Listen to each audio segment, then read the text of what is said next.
খেলা হবে, ফাইনাল খেলা। ওই খেলার জন্য আমরা অপেক্ষা করছি। এই পৃথিবীতে ক্ষণিকের জন্য আমরা এসেছি, হ্যাঁ, very short period of time. আসল সময় শুরু হবে সেদিন, কিয়ামতের দিনটাই, যেদিন আমরা উলঙ্গ হয়ে দাঁড়াবো। সূর্যটা মাথার কাছে চলে আসবে, সূর্যের তীব্র তাপে মাথার মগজগুলো গলে গলে নাকের ছিদ্র আর কানের ছিদ্র দিয়ে বেয়ে বেয়ে পড়বে। জিহ্বাটা কুকুরের মতো তৃষ্ণায় বের হয়ে নাভির সামনে এসে ঝুলতে থাকবে, কুকুর যেমনি ঝুলায়। সবাই তৃষ্ণার্ত, ক্ষুধার্ত, ঘর্মাক্ত, পেরেশান, চিৎকার, চেঁচামেচি, কান্না, বিলাপ। সবার মুখে একটাই আওয়াজ, আল্লাহ আমার বাঁচাও। ওই দিনের জিকিরের নাম কি? বাঁচাও। সবাই বলেন, ওই দিনের জিকিরের নাম কি? রব্বুল আলামিন বলেন, ওই কঠিনতম দিনে যদি বাঁচতে চাও, দুনিয়ার মায়াকে ভুলে যাও, আখিরাতের জন্য প্রস্তুতি নিয়ে ফেলো। বাল তুসিরুনাল হায়াতাদ দুনিয়া ওয়াল আখিরাতু খায়রু ওয়া আবকা। তোমরা এই দুনিয়ার জীবনটারে অনেক বড় মনে করো, মনে করো এটাই আসল। আল্লাহ বলে এটা আসল না, এটা নকল। আসল হচ্ছে আখিরাত, ঠিক কি না? এই দুনিয়ার জীবন হলো অস্থায়ী, আখিরাতের জীবন হলো চিরস্থায়ী জীবন। এই দুনিয়ার জীবনটা উত্তম নয়, আখিরাতের জীবনটা উত্তম। কার কথা? বাল তুসিরুনাল হায়াতাদ দুনিয়া। তোমরা এই দুনিয়ার জীবনকে বড় মনে করো, দুনিয়া দুনিয়া করো। তোমরা আব্দুল্লাহ না হয়ে আব্দুদ দুনিয়া হয়েছো, আল্লাহর দাস হও নাই, দুনিয়ার দাস হয়েছো। তোমরা দুনিয়া দুনিয়া করো, দুনিয়াটা ক্ষণস্থায়ী, চিরস্থায়ী হচ্ছে আখিরাত। কার কথা? এজন্য আল্লাহ বললেন, ওয়ালাল আখিরাতু খায়রুল লাকা মিনাল উলা। ও নবী, দুনিয়া নয়, আখিরাত আপনার জন্য উত্তম। সুবহানাল্লাহ। আখিরাত এটা সেরা, এটা স্থায়ী, এটা উত্তম, দুনিয়াটা নয়। You prioritize this life in this world, but the life after death much more better than this worldly life. এই দুনিয়াকে তুমি বড় মনে করো, দুনিয়াটাই সব মনে করো। দুনিয়াটাই সব নয়, আরো বড় জগৎ আছে না নেই? এই দুনিয়াটা আসলে একটা মোহ। এটা কি?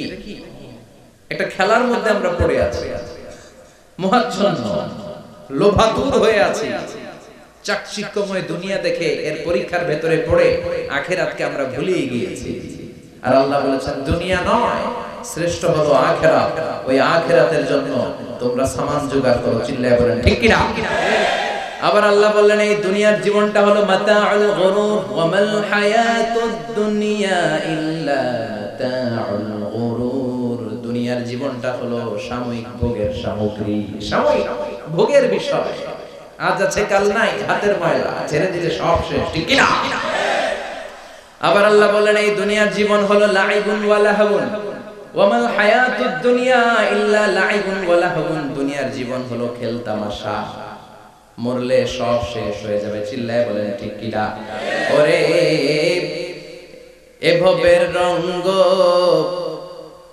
হবে যে ভঙ্গ, সবই সাধেরই অঙ্গ তোমার মাটিতে মিলাবে, জন্মিলে মরিতে হবে, ঠিক কি না? মাটিতে মিলিয়ে যাবে, কিচ্ছু থাকবে না, লাশ হয়ে যাবে, খুঁজেও পাওয়া যাবে না। আবার আল্লাহ বললেন, এই দুনিয়ার দৃষ্টান্ত হলো কামা ইন আনজালনাহু মিনাস সামা। এই দুনিয়ার জীবন আকাশ থেকে পাঠানো পানির মতো। এই পানি দিয়ে দুনিয়াতে গাছ হয়, একদিন গাছগুলো মরে যায়, ভুসি হয়ে যায়, বাতাসের এক ঝাপটায় ভুসিগুলো কই যায়, খুঁজেই পাওয়া যায় না, ঠিক কি না? কোথায় যে চলে যাবে দুনিয়ার জীবন, খুঁজেই পাওয়া যাবে না। টিকে থাকবে, অবশিষ্ট থাকবে, আজীবনের জন্য অপেক্ষা করবে একটা কাল, সেটা হচ্ছে আখিরাত। চিল্লায়ে বলেন ঠিক কি না? আমরা লোভের মধ্যে পড়ে আছি, মহাচ্ছন্ন। কখন যে ডাক চলে আসবে আমরা জানি। চিল্লায়ে বলেন জানি। একদিন মাটির ভেতরে হবে ঘরে মন আমার, কেন বাঁধো দালান ঘরে মন আমার, কেন বাঁধো দালান ঘর। প্রাণ পাখি উড়ে যাবে পিঞ্জর ছেড়ে, ধরা ধামে সবই রবে তুমি তুমি যাবে চলে, বন্ধু বান্ধব যত, মাতা পিতা দ্বারা সুত, সবই হবে তোমার পরে। মন আমার কেন বান্ধ দালান ঘর, একদিন মাটির ভেতরে হবে ঘরে। মন আমার কেন বান্ধ দালান ঘরে, মন আমার কেন বান্ধ দালান ঘর। চিল্লায় বলেন ঠিক কিনা? ওমাল হায়াতুদ দুনিয়া ইল্লা মাতাউল গুরুর। দুনিয়ার জীবনটা একটা ভোগের সামগ্রী, আজ আছে কাল নাই। কখন যে চলে যেতে হবে কেউ জানে না। আপনাদের এই মাহফিলে আসার আগ দিয়ে এই কিছু সামনে কি রাস্তা যেন বলে এটাকে, এই করুলিয়া বাস স্ট্যান্ডের এদিকে আমার প্রাইভেট কার যখন যাচ্ছে, আমরা যখন যাচ্ছি, হুট করে আরেকটা গাড়ি এসে একজনকে ধাক্কা মারলো। হুন্ডা গেল একদিকে, সে গেল একদিকে। হঠাৎ দেখি মাথা দিয়ে ফিনকি দিয়ে রক্ত বের হচ্ছে। আবছা অন্ধকার, গাড়ির আলোতে দেখা যাচ্ছে ফিনকি দিয়ে রক্ত, এরকম রাস্তার পাশ দিয়ে রক্ত বেয়ে বেয়ে পড়ছে। মুহূর্তের মধ্যে এক ধাক্কায় নাই। তার কত চিন্তা ছিল, কত প্ল্যান ছিল জীবন নিয়ে। সুন্দর সংসার করবে, বাবা মার মন মুখ খুশি করবে, সমাজের জন্য অনেক কিছু উপহার দিবে। সামনে নির্বাচন আসতেছে, এটা নিয়ে তার মাথায় টেনশন ছিল না? কে আসবে ক্ষমতায়, কত উৎসব, কত আমেজ, কিন্তু নাই, সব ভঙ্গ করে দিল কে? আজকে রাতে আমাদের এরকম ঘটতে পারে কি পারে না? এই মাহফিল থেকে সহি সালামতে বাসায় ফিরতে পারবো, গ্যারান্টি লেটার আছে নাকি? আরো আধা ঘন্টা বাঁচবো, গ্যারান্টি? আরো 10 মিনিট শ্বাস যেটা নিলাম এটা ফেলতে পারবো, গ্যারান্টি? কথা বলেন। আমাল হায়াতুদ দুনিয়া ইল্লা মাতাউল গুরুর। আল্লাহ বললেন এটা ভোগের সামগ্রী। এই দুনিয়ার জীবন খেলতামাশার জীবন, মোহের জীবন। মোহের ভেতরে পড়ে আখিরাতকে তোমরা ভুলে গিয়েছো। দুনিয়া আসল নয়, আসল হলো আখিরাত। ঠিক কি না? এই দুনিয়ার জীবনটা হলো 4টা স্বর্ণের টুকরার 3টা লাশের মতো। মনোযোগ দিয়ে শুনবেন, কয়টা স্বর্ণের টুকরা? লাশ কয়টা? বনি ইসরাইলের জামানাতে 3 যুবক ভাগ্যের সন্ধানে, ভাগ্য চেঞ্জ করার জন্য, কাজের সন্ধানে তারা বের হয়েছে। পথিমধ্যে গুপ্তধন পেয়েছে, 4টা স্বর্ণের টুকরা পেয়েছে 3 জন। কয়জন? কয়টা স্বর্ণের টুকরা?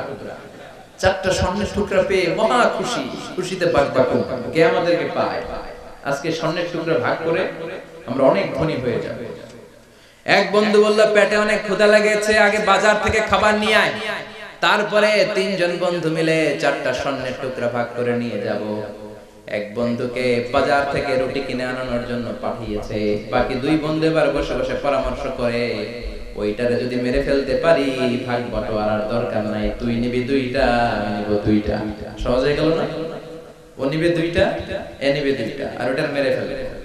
যেটা রুটি আনতে গেছে এটা মনে মনে ভাবে, রুটিতে যদি বিষ মিশাতে পারি। কি মিশাতে পারি? আর ওই 2টারে যদি খাওয়াইতে পারি তাহলে সব আমার, গোটা দুনিয়া আমার, দুনিয়াকে মজা লেলো, দুনিয়া তোমার। যে চিন্তা ওই কাজ। রুটির মধ্যে বিষ মেখে নে বন্ধুদের কাছে দিয়েছে। 2 বন্ধু মিলে ওইটারে ঘুষান শুরু করছে। ঘুষাইতে ঘুষাইতে শেষ, একটা শেষ, উইকেট একটা পড়ছে। কয়টা? আর আছে উইকেট কয়টা? ওই 2 উইকেট। কয় ক্ষুধা লাগছে এটারে মারতে, অনেক কষ্ট হয়েছে, আগে খাইয়া লই। আগে কি করি? ওই 2টা মিলে বিষ মাখানো রুটি খেতে শুরু করেছে। বিষ খাওয়ার পর ওই 2 উইকেটও শেষ। কেউ নাই, 3টাই লাশ হয়ে পড়ে আছে, 4টা স্বর্ণের টুকরা পাশে পড়ে আছে। এটাই হলো দুনিয়ার জীবন। চিল্লায় বলেন ঠিক কি না? এজন্য আল্লাহ বললেন, গোলাম থাকতে আসো নাই, চলে যাবা। কুল্লু নাফসিন যায়িকাতুল মাউত সুম্মা ইলাইনা তুরজাউন। সবাইকে মরতে হবে, কেউ থাকবে না। এই পৃথিবীতে প্রাণ নিয়ে যারা আগমন করার সুযোগ পেয়েছে সবাই মরবে। আজ হোক কাল, আগে হোক পরে, সবাইকে যেতে হবে। চিল্লায় বলেন ঠিক কি না? আবার আল্লাহ বললেন, আইনামা তাকুনু ইউদ্রিকুমুল মাউত। যেখানেই থাকো না কেন মৃত্যু তোমাদেরকে ছাড়বে না। মৃত্যু তোমাদেরকে সাক্ষাৎ করবে, মৃত্যু তোমাদেরকে খুঁজে বের করবে। যদিও সুদূর আকাশ পানে পালাও সেথায় লাগিয়ে সিঁড়ি, আকাশের উপরে যদি বিশাল সিঁড়ি লাগিয়ে চতুর্থ আকাশে চলে যান, চাঁদের মধ্যে বাড়ি করেন, মঙ্গল গ্রহে বাড়ি করেন, ওই জায়গায় মালাকুল মউত আপনারে খুঁজে পাবে না। চাঁদেও খুঁজে পাবে, মঙ্গল গ্রহে যদি যান, স্যাটেলাইট, আমাদের একটা বঙ্গবন্ধু স্যাটেলাইট চ্যানেল লঞ্চ করা হয়েছে না, ওইখানে গেলে তো আর নাই মালাকুল মউত। কথা বলেন। আল্লাহ বললেন ওয়াজাআত সাকরাতুল মাউতি বিল হক, মৃত্যুর কষ্ট তোমাদের ছাড়বে না, যেখানেই তোমরা থাকো না কেন মৃত্যু ঠিকই তোমাদের পাকড়াও করবে। চিল্লায় বলেন ঠিক কি না? আবার মৃত্যুর একটা নির্ধারিত সময় আছে, ওই সময় যখন আসে 1 সেকেন্ড আগেও আসে না, পরেও আসে না। কার কথা?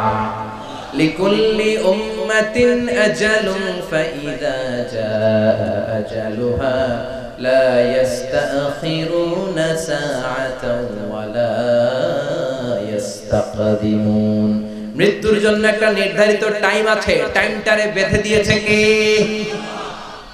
ওই টাইমটা যখন চলে আসে 1 সেকেন্ড আগেও আসে না, 1 সেকেন্ড পরেও আসে না, অন টাইম আসে। কিভাবে আসে? On time. কথা বলেন, সবাই বলেন অন টাইম। আরো জোরে বলেন। Death will come on time. Death never late. মৃত্যু যখন আসে অন টাইমে আসে, নির্ধারিত একটা সময় আসে, ওই সময়ের আগেও আসে না, পরেও আসে না। 1 সেকেন্ড আগেও আসবে না, পরেও আসবে না। মনে করেন আপনাকে রব্বুল আলামিন 60 বছরের হায়াত দিয়েছে, আপনার বয়স এখন 50 বছর, আরো বাকি কয় বছর? এখন গোটা বিশ্বের সবাই মিলে যদি আপনারে মারতে চায়, কিছু করতে পারবে না। কথা বলেন। আবার রব্বুল আলামিন আজ রাত 12টায় আপনার হায়াত কেড়ে নেবে, মালাকুল মউত এসে রূহ কবজ করবে। দুনিয়াতে আর থাকার কোনো পারমিশন আপনার নাই, থাকার কোনো সুযোগ নাই। গোটা বিশ্বের সবাই মিলে যদি আপনারে রাখতে চায়, রাখতে পারবে নাকি? কথা বলেন। চলে যেতে হবে। এই পৃথিবীতে আসার একটা সিস্টেম থাকে, যাওয়ার কোনো সিস্টেম নেই। ঠিক কি না? আসার সময় আগে আসছে আমার দাদা, তারপর আমার বাবা, তারপরে আমি, তারপরে আমার ছেলে, তারপরে আমার নাতি, তারপরে তার ছেলে। ঠিক কি না?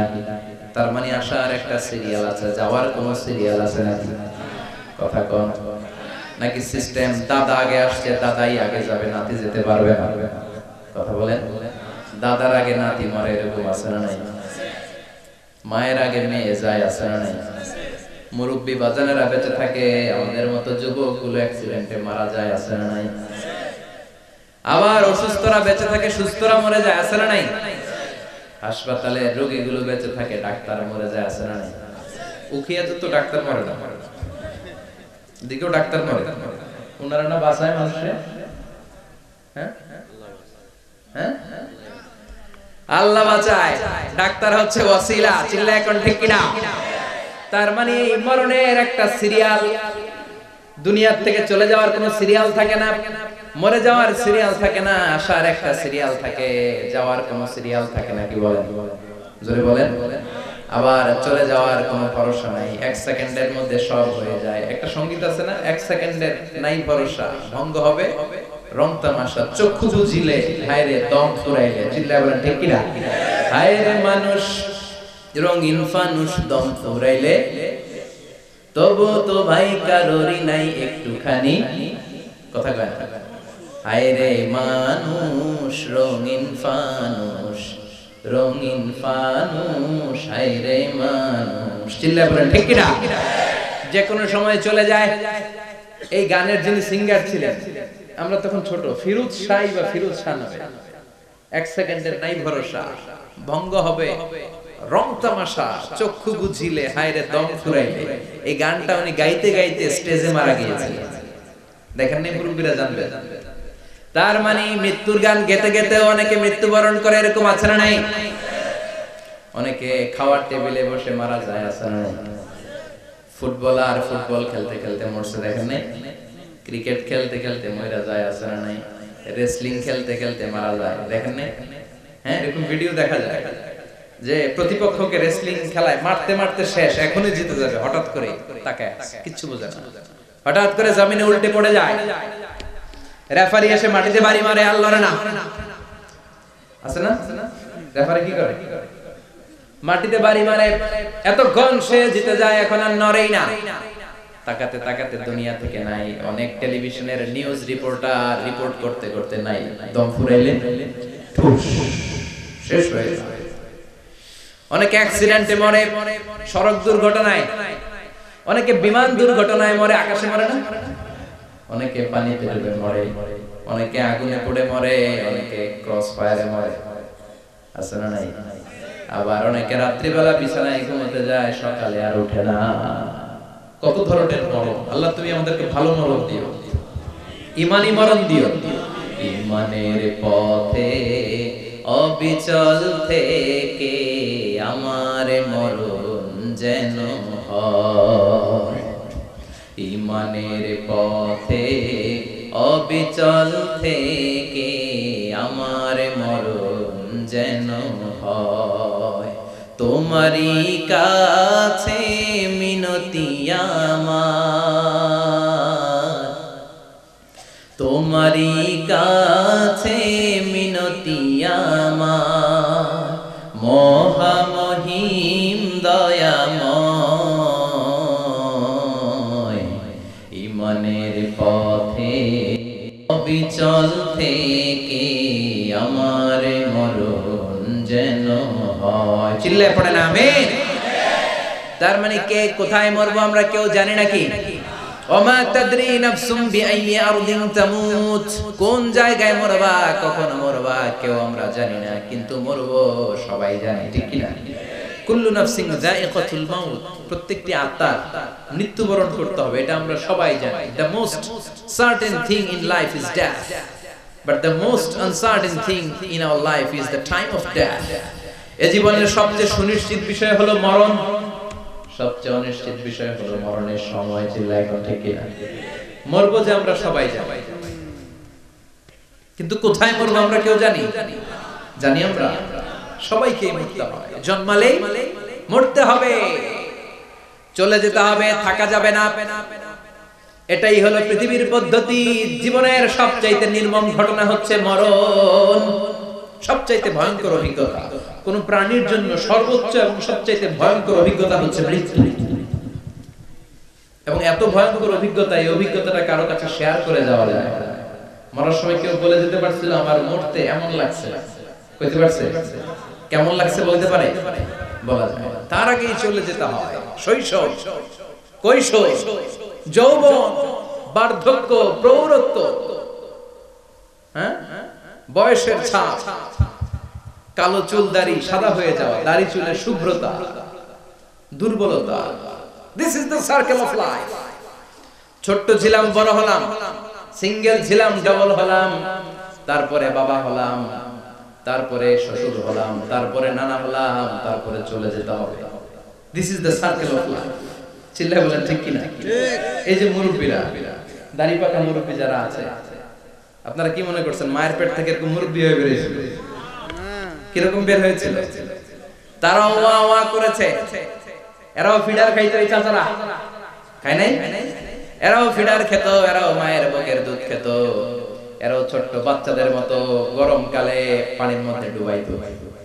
স্কুল ফাঁকি দিয়ে বাচ্চারা ডুবায় আছে না? উখিয়াতে এরকম নাই?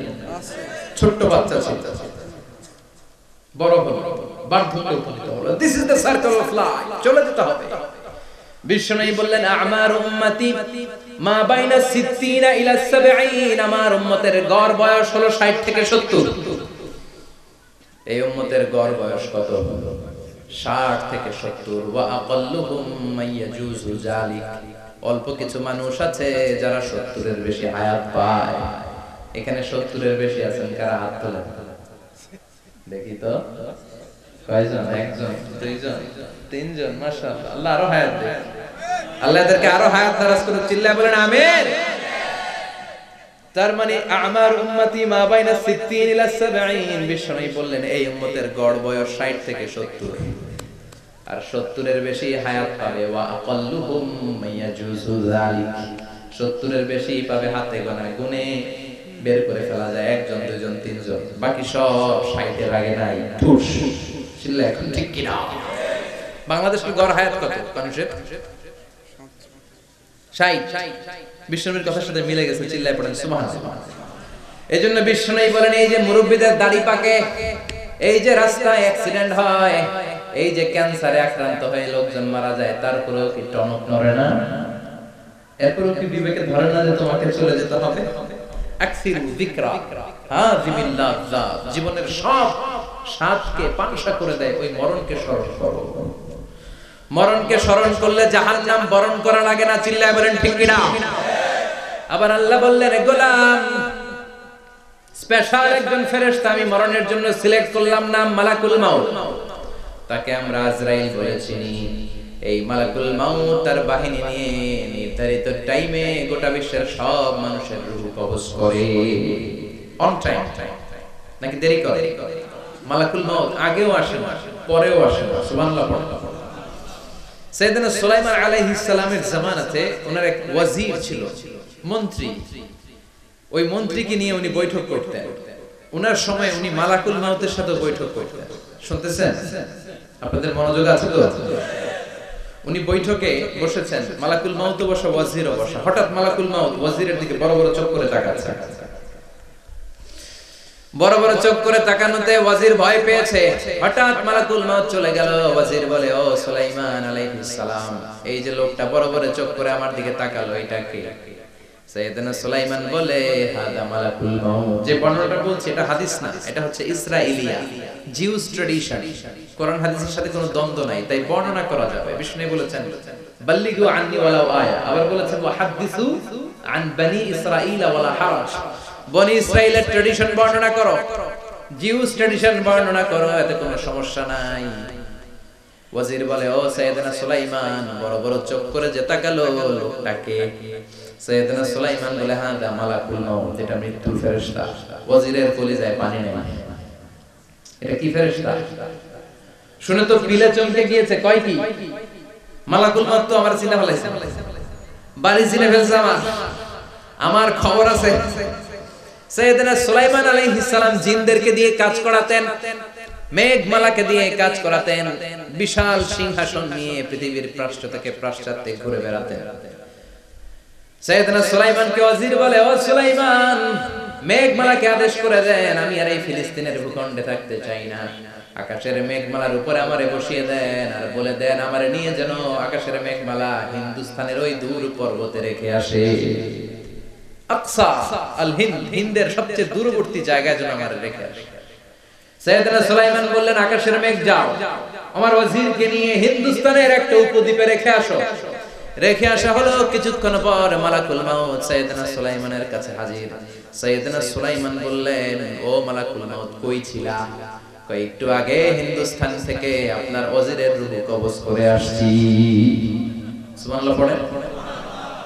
এটা আবার কেমন কথা, তুমি ওইখানে গেলা কেন? কয় রব্বুল আলামিন কিছুক্ষণ আগে আমার কাছে পয়গাম পাঠিয়েছে, যাও সাইয়েদনা সুলাইমানের ওয়াজিরের রূহটা কবজ করো। কবজ করার জায়গা হলো হিন্দুস্তানের উপদ্বীপ। কোন জায়গায়? মালাকুল মাউত এসে দেখে সুলাইমান নবীর সাথে মিটিং করে। ওয়াজির কার সাথে মিটিং করে? সুলাইমান নবীর সাথে। কিন্তু ফরমানে লেখা রূহ কবজ করতে হবে কোথায়? হিন্দুস্তানে। সুবহানাল্লাহ বলেন না? এজন্য বড় বড় চোখ করে আমি তাকিয়েছি, আর মনে মনে ভাবলাম টাইম তো নাই, কারণ মৃত্যু তো অন টাইমে হতে হয়, এখনই আর রূহ কবজ করতে হবে। কেমন করে ওইখানে যাবে আমি জানি না, আমি আগে চলে যাব। মালাকুল মাউত চলে গেল, যে দেখে ওই জায়গায় ওয়াজির হাজির। সাথে সাথে রূহ কবজ করে আল্লাহর কাছে চলে গিয়েছে। পড়েন সুবহানাল্লাহ। এজন্য আল্লাহ বললেন, মালাকুল মাউত আমি নির্ধারণ করে দিয়েছি, পৃথিবীর প্রতিটি মানুষ মালাকুল মাউতকে দেখবে, চাক্ষুষ দেখবে, ভালো হলেও দেখবে, খারাপ হলেও দেখবে। কার কথা? ভালো মানুষ যদি হয়, আল্লাহওয়ালা যদি হয়, ইসলাম প্রিয় যদি হয়, ডানপন্থী যদি হয়, মৃত্যুর সময় মালাকুল মাউত আলা সূরাতি শাবিন আলা আহসানি সূরা, একজন যুবকের আকৃতিতে চমৎকার ধবধবে সাদা একটা জুব্বা পরে, জান্নাত থেকে জান্নাতি কাফন নিয়ে, হানুত মিন হানুতিল জান্নাত, জান্নাতের সুগন্ধি নিয়ে মুমূর্ষ রোগীর মাথার সামনে এসে বসে যায়, আর দেহটার ইঙ্গিত করে বলে, ইয়া আইয়াতুহান নাফসুত তাইয়্যিবা, ও পবিত্র আত্মা, আরেক বর্ণনায় এসেছে ইয়া আইয়াতুহান নাফসুল মুতমাইন্নাহ, ও প্রশান্ত আত্মা, উখরুজি ইলা মাগফিরাতিম মিনাল্লাহ, আল্লাহর ক্ষমার দিকে বের হয়ে আসো। উখরুজি ইলা মাগফিরাতিম মিনাল্লাহি ওয়া রিদওয়ান, আল্লাহর ক্ষমার সন্তুষ্টির দিকে রূহটা বের হয়ে আসো। স্মুথলি বলার সাথে সাথে মুমিনের দেহ থেকে রূহটা বের হয়ে আজরাইলের হাতে চলে যায়। স্মুথলি বলার সাথে সাথে স্বাচ্ছন্দ্যে আনন্দে মুমিনের দেহ থেকে রূহটা সা করে বের হয়ে মালাকুল মউতের হাতে এসে পড়ে। সুবহানাল্লাহ। আল্লাহ এমন মৃত্যু তুমি আমাদের নসিবে রেখে দিও, চিৎকার করে পড়েন আমিন। আর যারা ইসলাম মানে নাই, আর যারা কোরআন মানে নাই, আর যারা দিন কায়েমের আন্দোলন করে নাই, দিনকে ভালোবাসে নাই, বাম আর রামপন্থী ছিল, নাস্তিক ছিল, ইসলাম বিরোধী ছিল, তাদের কাছে মালাকুল মউত আসে কি আসে না? চিল্লায়ে বলেন আসে কি আসে না? তাদের কাছেও আসে, কিন্তু আলা সূরাতি আকবাহি রাজুল, একজনের চেহারা যত ভয়ঙ্কর হতে পারে, যত নিকৃষ্ট হতে পারে, এরকম ভয়ঙ্করতম নিকৃষ্ট দুর্গন্ধওয়ালা একটা চেহারা নিয়ে আসে। রিজলাহু ফিল আরদ, পা থাকে জমিনে, রাসুহু ফিস সামা, হাদিসের বর্ণনা, পা দুইটা জমিনে, মাথা আকাশে। এসে ধমক দিয়ে জালিমের মাথার সামনে এসে বলে ইয়া আইয়াতুহান নাফসুল খাবিসা, হে পাপাত্তা, হে অপবিত্র আত্মা, উখরুজি ইলা সাখাতিল্লাহি ওয়া গাদাবিহি, আল্লাহর রাগের দিকে, আল্লাহর অসন্তুষ্টির দিকে বের হয়ে আয়। মালাকুল মউতের এই অর্ডার পাওয়ার সাথে সাথে রূহটা কিন্তু বের হয় না। মুমিনের রূহকে ডাক দিলে যেমনি স্মুথলি বের হয়, কাফিরের রূহ এভাবে বের হয় না। কথা বলেন, রূহটা ডানে যায়, ফাতাতাফাররাক, একবার রূহটা ডানে যায়, আবার রূহটা বায়ে যায়, আবার সামনে যায়, পায়ে যায়, হাতের মধ্যে ঢুকে ডানে বায়ে যায়। মালাকুল মউত আবার ধমক দিয়ে বলে ইয়া আইয়াতুহান নাফসুল খাবিসা, পাপাত্তা বের হয়ে আয়। রূহটা আবার ডানে যায়, বায়ে যায়, সামনে যায়, পেছনে যায়। এবার খপাস করে মালাকুল মউত রূহকে ধরে টান মারে। সারা দেহটা থেকে প্রাণ রস সিক্ত করতে করতে দেহ থেকে রূহটাকে টেনে হিচড়ে বের করে আনে। আর মনুষ্য রূহীটা চিৎকার মারতে থাকে, পড়েন নাউযুবিল্লাহ। একটা জীবন্ত ছাগল, একটা জীবন্ত ছাগলের চামড়াগুলো জবাই না দিয়ে কেউ যদি টেনে টেনে বের করে, ছাগল জবাই হয় নাই কিন্তু চামড়া এক পাশ থেকে টেনে টেনে টেনে হিচড়ে আপনি গা থেকে বের করলে যত কষ্ট হয়, এর চেয়ে বেশি কষ্ট দিয়ে মালাকুল মউত বামপন্থী আর কাফেরদের রূহটা দেহ থেকে বের করে আনে। পড়েন নাউযুবিল্লাহ। আমাদের রূহটা যেন আল্লাহ, মুমিনদের রূহ আপনি যেভাবে কবজ করেন ওইভাবে যেন আমাদের রূহটা বের হয়ে আসে। আর জোরে পড়েন আমিন। এজন্য আল্লাহ বললেন বাল তুসিরুনাল হায়াতাদ দুনিয়া ওয়াল আখিরাতু খায়রুন ওয়া আবকা, পাগলের মতো মোহাচ্ছন্ন হয়ে এই দুনিয়াটার পেছনে ছুটে বেড়াও, এই দুনিয়া আসল নয়, আখিরাত হলো আসল। চিল্লায় বলেন ঠিক কি না? অস্থির, আমরা অস্থির, আমরা ব্যস্ত দুনিয়ার লোভে আর মোহে পড়ে আমাদেরকে যে মরতে হবে, চলে যে যেতে হবে, এটা ভাবার সময় আমাদের নাই। চিল্লাই কোন ঠিক কি না? এজন্য বলা হয় মুতু ক্বাবলান তামুতু, মরার আগে একবার মরো। হাসিবু ক্বাবলান তুহাসাবু আলাইক, তোমার হিসাব কিয়ামতের দিন করার আগে তুমি তোমার হিসাব করো। জীবনে কি কি পাপ করেছি আমি জানি, আমার চেয়ে ভালো কেউ জানে না। চিল্লায় বলেন ঠিক কি না? কি কি অন্যায় করেছি আমার হৃদয়ের মধ্যে কথাগুলো আছে না নাই? পৃথিবীর কেউ না জানলেও আমি জানি কি জানি না? পৃথিবী না জানুক আমি তো জানি, আমি কি পাপ করেছি। পৃথিবী না জানুক আমি তো জানি, আমি কি পাপ করেছি। আমার পাপের করলে বিচার, বাঁচার উপায় নাই আমার। দয়াময় প্রভু মাফ করো আমায়, মাফ করো আমায়। পড়ে না আর জোরে আমিন। এজন্য হাসিবু ক্বাবলা আন তুহাসাবু আলাইক, তোমার হিসাব বসার আগে নিজে হিসাব করো কি কি করলা। আসল মরণের দিন শটান হয়ে তো শুয়ে পড়ো ভাই, মরার আগে আরেকবার মরো, মরার আগে আরেকবার কি করবে? কথা বলেন। মরার আগে কি করতে হবে? হঠাৎ একদিন বিছানায় শটান হয়ে শুয়ে যান, চক্ষুটা বন্ধ করেন, ভাবেন মরে গিয়েছেন। এই তো মালাকুল মাউত চলে এসে রূহটা নিয়ে গেল। আত্মীয় স্বজন চিৎকার চেঁচামেচি শুরু করে দিল, কান্নার রোল পড়ে গেল চারদিকে। মাইকের মধ্য দিয়ে, মসজিদের মাইকে অ্যানাউন্স হয়, অমুক এলাকার নিবাসী অমুক ভাই আমাদের মধ্যে দুনিয়ায় নাই, তার জানাজা হবে আজকে এশার নামাজের পর। সবাই এসে রূহের মাগফিরাত করে। সবাই আপনারে দেখতে আসবে, কেঁদে কেঁদে লোকজন আপনারে কবর দিতে আসবে। চিল্লায় বলেন ঠিক কি না? কেঁদে কেঁদে সবাই আসবে দেখার জন্য। ছেলেগুলো কাঁদবে, স্ত্রী কাঁদবে, বাবা মা কাঁদবে, বন্ধু বান্ধব কাঁদবে। আর ঘরের মধ্যে রাখা হবে না। এবার আপনাকে গোসল দেওয়ার পালা। চক্ষু বন্ধ করে চিন্তার দরকার আছে না নাই? কথা বলে হঠাৎ করে, হঠাৎ করে শুনবি একদিন আমার মৃত্যুর খবর। কেঁদে কেঁদে আসবে সবাই দিতে আমায় কবর, দিতে আমায় কবর। ঠিক কি না? একটু চোখটা বন্ধ করে ভাবেন, আপনাকে গোসল দেয়া হবে, জামাগুলো খোলা হবে। এত টাকা দিয়ে যে দামি গোসলখানা টাইলস লাগিয়ে ঘরে বানালেন, আপনার শেষ গোসলটা কি ওই দামি গোসলখানায় হবে? লাশ যেখানে ধোয়া হয় ওই জায়গায় ধোয়া হবে। আপনাকে কাফন পরানো হবে। আপনার কলিজার টুকরা ছোট বাচ্চাটারে বলা হবে, আব্বু দেখে যাও তোমার বাবারে শেষবারের মতো দেখো। আপনার বাবা মা শেষবারের মতো একটা নজর দিয়ে আপনার চেহারাটা দেখে নিবে। বন্ধু বান্ধবরা শেষবারের মতো একবার আপনারে দেখে নিবে। জানাজার জায়গায় নেওয়া হবে। হবে না এই ঘটনাটা আমাদের? হ্যাঁ, হবে কি না? হাজার হাজার মানুষ শেষ বিদায় দেওয়ার জন্য আসবে।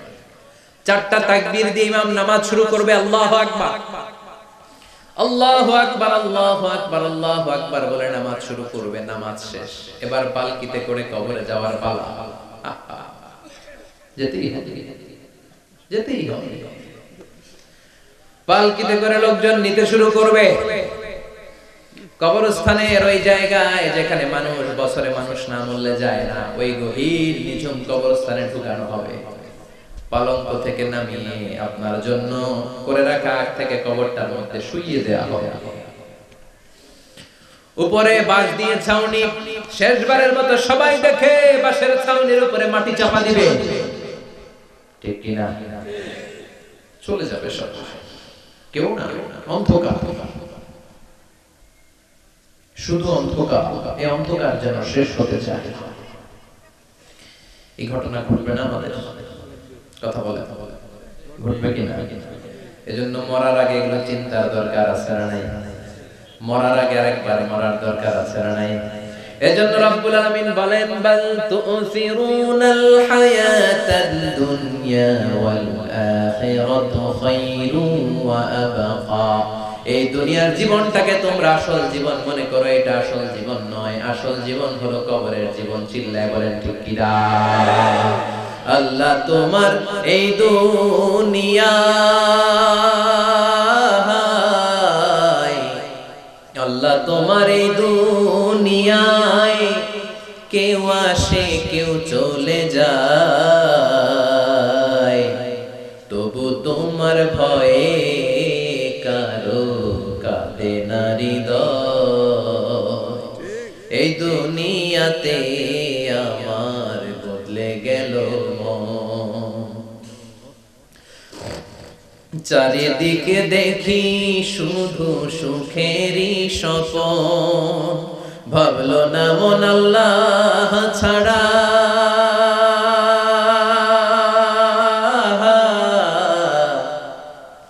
ভাবলো না মন আল্লাহ ছাড়া নেই কোনো উপায়, তবু তোমার ভয়ে কারো কাঁদে না হৃদয়। ঠিক কিনা? আসে আর চলে যায়। প্রতিদিন মাইকে অ্যানাউন্স শুনি, অমুক এলাকার অমুক লোক নাই। দাদা গেল, বাবা গেল, বড় ভাই গেল, আত্মীয় স্বজন গেল, আমাকেও যেতে হবে, এই চিন্তা মাথায় নাই। চিল্লা এখন ঠিক কিনা? এজন্য লাইফটা হলো one time, one chance, second কোনো চান্স আপনাকে দেয়া হবে নাকি? কাফেররা বলবে ইয়া রাব্বি আরেকটা সুযোগ দেন, লাউ আন্না লানা কাররা ইয়ানি মাররা, আল্লাহ আরেকটা সুযোগ যদি পেতাম দুনিয়াতে ভালো করে আসতাম। আল্লাহ বলবেন ইন্নাহা কালিমাতুন কাইলুহা, এটা শুধু তাদের মুখের কথা, তাদেরকে আবার সুযোগ দিলেও তারা কিচ্ছু করবে না। চিল্লা এখন ঠিক কিনা? এজন্য একটা চান্স আমরা পেয়েছি, এই দুনিয়ার ওয়ান চান্সে আমরা ভয় পাবো একজনকে। চিল্লায় বলেন তিনি কে? আল্লাহ। এজন্য যেতে আমাদেরকে হবে, এই মরণ থেকে পালানোর কোনো সুযোগ কেউ পালাতে পারে নাই। এই মরণ হলো আখিরাতের প্রবেশদ্বার। মরণ নামক পালকিতে চড়ে আমরা কবরের ভেতরে ঢুকি। মরণ হলো প্রথম পর্ব, কবর হলো দ্বিতীয় পর্ব। যেরকম ঠিক কিনা? এজন্য বিশ্বনবী বললেন আল কবর রাউদাতুম মিন রিয়াদিল জান্নাহ আও হুফরাতুম মিন হুফারিন নার। কবর হলো কারো জন্য জান্নাতের বাগান, কারো জন্য জাহান্নামের গর্ত। আমরা বলি আল্লাহ আমাদের কবরটারে জান্নাতের বাগান বানাও। আর জোরে পড়েন আমিন। আবার বিশ্বনবী বললেন ইন্নাল কবরা আউয়াল মানজিল মিন মানাজিলিল আখিরাহ। কবর হলো আখিরাতের মঞ্জিলগুলোর প্রথম মঞ্জিল। আখিরাতে একটার পরে একটা অনেকগুলো স্টেশন আপনাকে পার হতে হবে। প্রথম স্টেশনটার নাম হলো কবর। প্রথম স্টেশনের নাম কি? এই কবর নামক স্টেশনে যদি আপনি মাফ পেয়ে যান, সামনের সব স্টেশনগুলোতে মাফের ব্যবস্থা করবে কি? আল্লাহ। আর কবর নামক স্টেশনে যদি ধরা খেয়ে যান, আপনার মায়ের আছে না নাই? লাশটাকে যখন রাখা হয়, লাশটা চিনে কে আমারে রাখলো, কে আমাকে ধৌত করলো, কে আমারে কাফন পড়ালো। এজন্য বিষ্ণুই বলেছেন মুমূর্ষের সামনে বসে বসে পড়ো লা ইলাহা ইল্লাল্লাহু মুহাম্মাদুর রাসূলুল্লাহ লাকিনু মাউতাকুম লা ইলাহা ইল্লাল্লাহ। মুমূর্ষের সামনে দাঁড়িয়ে দাঁড়িয়ে পড়ো লা ইলাহা ইল্লাল্লাহ। এই লা ইলাহা হচ্ছে জীবিতদের জন্য কালিমা, আর আমরা মরার পরে জিকির করি। ঠিক কি না? আমাদের দেশের অনেক জায়গায় লাশ নিয়ে কবরে যাওয়ার সময় লা ইলাহা পড়ে না। না, এটা আগের জিকির, মরার আগের জিকির। মরার আগে আপনাকে অ্যানাউন্সমেন্ট দিতে হবে আল্লাহ ছাড়া কোনো ইলাহ নাই, বিশ্বনবী হচ্ছেন শেষ নবী এবং রাসূল। চিল্লায়ে বলেন ঠিক কি না? লাশটাকে যখন রেখে দেয়া হয়, বিশ্বনবী যত মানুষকে কবরে রেখেছেন তারপরে দাঁড়িয়েছেন আর বলেছেন ইস্তাগফিরু লিআখিকুম, তোমার ভাইদের জন্য তোমরা দোয়া করো। ফা ইন্নাহুল আনা ইউসআল, এখনি তাকে কবরে সুয়াল করা হবে। কবরে প্রশ্ন আছে না নাই? কথা বলেন। বিশ্বনবী খাদিজাতুল কুবরা, ওনার প্রথম স্ত্রী খাদিজাতুল কুবরা তাহেরাকে কবরের মধ্যে রেখে দিয়ে কাঁদতে শুরু করলেন। চোখের পানি ছেড়ে অনেক দোয়া করলেন। দোয়া শেষে সব সাহাবারা ঘরে ফিরে যায়, বিশ্বনবী যায় না। সাইয়েদনা আবু বকর বললেন ও নবী চলেন ঘরে যাই। অনেক তো দোয়া করলেন। বিশ্বনবী বললেন আবু বকর তুমি যাও, আমি যাব না। এইটা সাধারণ মহিলা না, এটা বিপদের দিনের সঙ্গিনী খাদিজা। মক্কায় যখন আমার কেউ ছিল না, খাদিজা আমারে ভুলে নাই।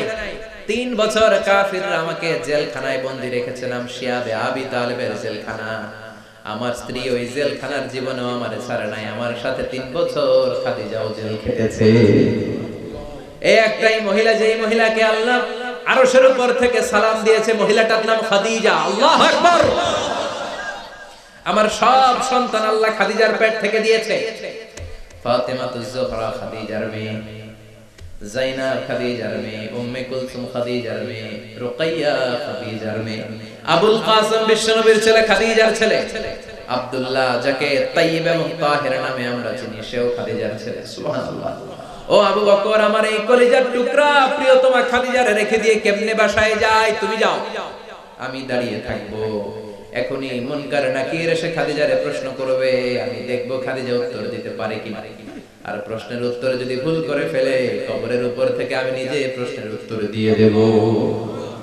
সাইয়েদনা জিবরাইল বললেন না, আপনার আর দাঁড়িয়ে থাকার দরকার নাই, আবু বকরের সাথে ঘরে চলে যান। আল্লাহ জানিয়ে দিয়েছে খাদিজার কবরের প্রশ্নে যদি কোনো সমস্যা হয়, আরশের উপর থেকে খাদিজার প্রশ্নের জবাব আল্লাহ নিজে দিয়ে দিবে। এজন্য কবরের আযাব থেকে বিশ্বনবী পানাহ চেয়েছেন। বিশ্বনবী বলেছেন আল্লাহুম্মা ইন্না নাউযু বিকা মিন আযাবিল কবর। ও আল্লাহ, কবরের আযাব থেকে তুমি আমাদেরকে বাঁচাও। পড়েন আমিন। কবরে মুমিনদেরকে 4টা প্রশ্ন করা হবে, কাফিরদেরকে 3টা প্রশ্ন। চিৎকার করে বলেন মুমিনের প্রশ্ন কয়টা? আর জোরে বলেন। প্রথম প্রশ্ন, মার রব্বুক, তোর রবের নাম কি? আমরা কি বলবো? আল্লাহ আমারে রব, এই রবি আমার সব, দমে দমে তনু মনে তারি অনুভব। আল্লাহ আমারে রব, এই রবি আমার সব। পড়েন আমিন। দ্বিতীয় প্রশ্ন, আমার দিন, উত্তর দিনের নাম কি? ধর্মের নাম কি? তৃতীয় প্রশ্ন, মান হাদার রাজুল, এই লোকটা কে? কে? আমরা বলবো মুহাম্মদ সাল্লাল্লাহু। 3টা প্রশ্নের উত্তর যখন আপনি কবরে করে দিতে পারবেন, অতিরিক্ত একটা প্রশ্ন, ওয়ামা ইলমু, এই যে 3টা প্রশ্নের উত্তর পাল্লা, কেমন করে উত্তর জানলা? কোত্থেকে শিখেছো? নকল করে আনছো? কাফনের কাপড়ে পরীক্ষা হলে নকল আছে না নাই? হাতে নকল আছে না? পায়ে নকল, মুজার ভিতরে নকল আছে না নাই? মোবাইলে নকল আছে না নাই? নকল থেকে আল্লাহ তুমি বাঁচাও। আরো আস্তে কোন আমি। কিভাবে জানলা? কেমন করে 3টা প্রশ্নের উত্তর শিখলা? What is the source of your knowledge? তথ্যসূত্র কি? আপনাকে বলতে হবে আমি যেই কিতাবটা থেকে শিখেছি কিতাবটার নাম কি? চিল্লায় বলেন কি নাম? এই কিতাবটা হলো কোরআন।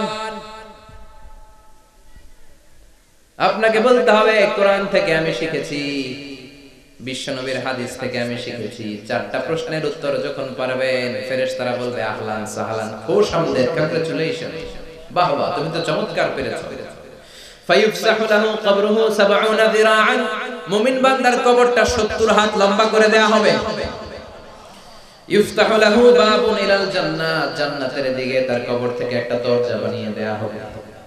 জান্নাতের সুঘ্রাণ, ঠান্ডা বাতাস এসে তার কবরের ভিতরে ঢুকতে শুরু করবে। ইলবাসু লিবাস মিন আহলিল জান্নাহ, জান্নাতীদের পোশাক তার গায়ের মধ্যে পরিয়ে দেয়া হবে। আল্লাহু আকবার। আর বলা হবে নাম কানাউমিল আরুস, বাসর রাতে বর যেমনি কনেকে নিয়ে ঘুমিয়ে যায়, তুমিও একটা ঘুম দাও। আলহামদুলিল্লাহ পড়ে মুমিন বান্দা আনন্দের একটা ঘুম দিবে। ইসরাফিলের সিংগার আওয়াজ ছাড়া পৃথিবীর কোনো কিছুই তার এই ঘুম ভাঙতে পারবে না। আল্লাহ আমরাও যেন সেদিন কবর একটা মজার ঘুম দিতে পারি, তুমি তৌফিক দাও। জোরে বলেন আমিন। এবার বামপন্থী নাস্তিক আর কাফেরদের পালা, ইসলাম বিদ্বেষীদের পালা, আলেম ওলামাদের শত্রুদের পালা, ইসলামকে যারা বিজয়ী শক্তি হিসেবে মানতে পারে নাই তাদের পালা। চিল্লায় এখন ঠিক কিনা? ওদেরকেও একই প্রশ্ন, রব কে? ওরা বলবে আমি জানি না। আমাদের উত্তর আল্লাহ। ওরা বলবে আমি কিচ্ছু জানি না, আমি সব ভুলে গেছি, আমার মাফ করে দাও, আমি কিছুই জানি না। তবে আমি ইসলাম বিরোধীদের সাথে চলতাম, যারা ইসলাম রে বাস দিত আমি তাদের সাথে স্লোগান দিতাম। এরকম ডাকাইত আছে না নাই? দ্বিতীয় প্রশ্ন, আমার দিন, তোমার ধর্মের নাম কি?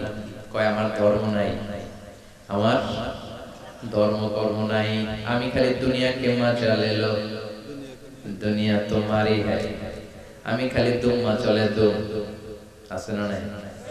আমি শুধু মौज মাস্তিতে ব্যস্ত ছিলাম, আমার দুনিয়া নাই, দিন নাই, আখিরাত নাই, রবকে আমি জানি না, ধর্মকে জানি না। ইসলাম বিরোধী রাজনীতি আমি করতাম, মাও সেতুংয়ের রাজনীতি, কার্ল মার্কসের রাজনীতি, বুশের রাজনীতি, ডোনাল্ড ট্রাম্পের রাজনীতি, বামপন্থীদের রাজনীতি। চিল্লায় কর ঠিক কিনা? কোন ধর্ম নাই। এই লোকটাকে চিনো কিনা বলো? বিশ্বনবীর চেহারা দেখিয়ে বলা হবে এই লোকটাকে, কয় জানি না। এরে আমি মানতাম না, এরে আমি গালি দিতাম। এরকম জাহান্নামের নরকীট আর পিতৃ পরিচয়হীন জারদ সন্তান বাংলার দেশে আছে না নাই? এই মহামানবটাকে গালি দিয়ে পৈশাচিক আনন্দ পায়। পত্রিকায় লিখে, ব্লগের মধ্যে লিখে, ইন্টারনেটে কার্টুন বানিয়ে বানিয়ে পৈশাচিক ফুর্তি করে। এগুলো জাহান্নামের কীট, এগুলো জারদ সন্তান, বাপ মায়ের ঠিক নাই। আমার নবীরে যারা গালি দেয় এগুলোর বাপ মায়ের ঠিক আছে? এগুলোর কোন গোড়া আছে? এগুলোর কোন শেকড় আছে? এগুলো আগাছা। চিৎকার করে বলো ঠিক কিনা? বলবে আমি জানি না। ফেরেশতারা বলবে দাঁড়া, আমরা জানি। তোর সাথে কেমন আচরণ করতে হবে আমাদেরকে ট্রেনিং দিয়েছে কে? এবার শুরু হবে মাইর। কি শুরু হবে? কথা বলেন, মাইর। ফায়ুদরাবু বিমাতারিক মিন হাদিদ, লোহার হ্যামার দিয়ে শুরু হবে মা। এক একটা হ্যামারের বাড়িতে মাথাটা ফেটে চূর্ণ বিচূর্ণ হয়ে যাবে, দেহটা জমিনের ভিতরে 70 গজ ডুবে যাবে, দেবে যাবে, ওর চিৎকারে কবরস্থানটাও থারথার করে কাঁপবে। আবার জমিনকে বলা হবে ইলতাইমি, চাপা দে। জমিনে ঢুকে যাওয়ার পরে জমিনের এই পাশ থেকে একটা চাপা, মাটি চাপা, বাম দিক থেকে মাটি চাপা, দুই চাপায় ডান দিকের পাজর বায়ে চলে যাবে, বাম দিকের পাজর ডানে চলে আসবে, ওর চিৎকারে কবরস্থানটা থারথার করে কাঁপবে। আল্লাহ এই ধরনের পরিস্থিতি থেকে তুমি আমাদেরকে বাঁচাও। আর চিৎকার করে করে বলেন আমিন। এজন্য কবরের এই প্রস্তুতি নেওয়ার দরকার আছে না নাই? কোরআনের পক্ষে থাকার দরকার আছে না নাই? ইসলামের পক্ষে থাকার দরকার আছে না নাই? ইসলামী আন্দোলনের সাথে থাকার দরকার আছে না নাই? ইসলামের বিজয় চাওয়ার দরকার আছে না নাই? যে লোক ইসলামের বিজয় চায় না, যে লোক চায় না ইসলাম দিয়ে দেশ শাসিত হোক, যে লোক চায় না কোরআনটা সংসদ ভবনে নেতৃত্ব দেয়, তার অন্তরে ঈমান থাকতে পারে নাকি? চিল্লায় বলেন পারে?